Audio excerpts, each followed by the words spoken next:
ദാരിദ്ര്യം മൂലം ദലിത് കുടുംബം 1 മാസം പ്രായമുള്ള പെൺകുഞ്ഞിനെ 1 ലക്ഷം രൂപയ്ക്ക് വിറ്റു.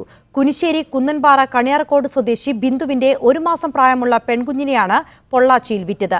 സംഭവത്തിൽ പോലീസ് കേസെടുത്തു. ദലിത് സമുദായാംഗമായ ബിന്ദുവിന്റെ ഭർത്താവ് രാജ് തമിഴ്നാട് സ്വദേശിയാണ്. കണിയാർക്കോട് ബിന്ദുവിന് കുടുംബ ഓഹരിയായി കിട്ടിയ 4 സെന്റിലെ ഒരു ഷെഡിലാണ് ഇവരുടെ താമസം. നേരത്തെ 4 കുട്ടികൾ ഉള്ളതിനാൽ 5ാമത് കുഞ്ഞുണ്ടായപ്പോൾ വിൽക്കാമെന്ന് പറഞ്ഞത് ഭർത്താവാണെന്ന് ബിന്ദു പറയുന്നു. എന്റെ സമ്മതം ഉണ്ടായിരുന്നു. ഞാൻ മൂളിയായിരുന്നു. കെട്ടിയാൻ പറഞ്ഞ് 4 മക്കളെ നോക്കണ്ടേ, ഇങ്ങനെ ബുദ്ധിമുട്ടെല്ലാം ഇവരെയൊക്കെ നോക്കി ഞാൻ ഒരുത്തർ സമ്പാദിച്ചിട്ട് വേണ്ടേ നോക്കുകയാണെങ്കിൽ അതൊക്കെ മനസ്സിൻ്റെ ഉള്ളിൽ ഒതുക്കി വെച്ചിട്ട് ഇങ്ങനെ മനസ്സറിഞ്ഞുകൊണ്ട് ചെയ്തു. വിൽപ്പനയ്ക്ക് മുൻകൈയെടുത്തത് ഭർത്താവിന്റെ അമ്മ വിജിയാണ്. അങ്കണവാടി പ്രവർത്തകർ നൽകിയ പരാതിയിലാണ് പോലീസ് കേസെടുത്തത്. രാജും അമ്മ വിജിയും ഒളിവിലാണ്. അമ്മായിയമ്മയും ഭർത്താവും കൂടി അവിടെ തമിഴ്നാട്ടിൽ കൊണ്ട് പോയിരിക്കുകയാണ്, നോക്കാൻ കൊണ്ടുപോയിരിക്കുകയെന്ന് പറഞ്ഞത്. പിന്നെയാണ് അറിയുന്നത് വിറ്റതാണെന്ന്. കുഞ്ഞിനെ എവിടെ വിറ്റു എന്ന വിവരം രാജിനും വിജിക്കുമാണുള്ളത്. കൂലിപ്പണി ചെയ്ത് കുടുംബം പുലർത്തുന്ന രാജ് കുഞ്ഞിനെ വളർത്താൻ കഴിയാത്തതുകൊണ്ടാകാം വിറ്റതെന്ന് അയൽവാസികളും പറയുന്നു. മീഡിയ 1 പാലക്കാട്.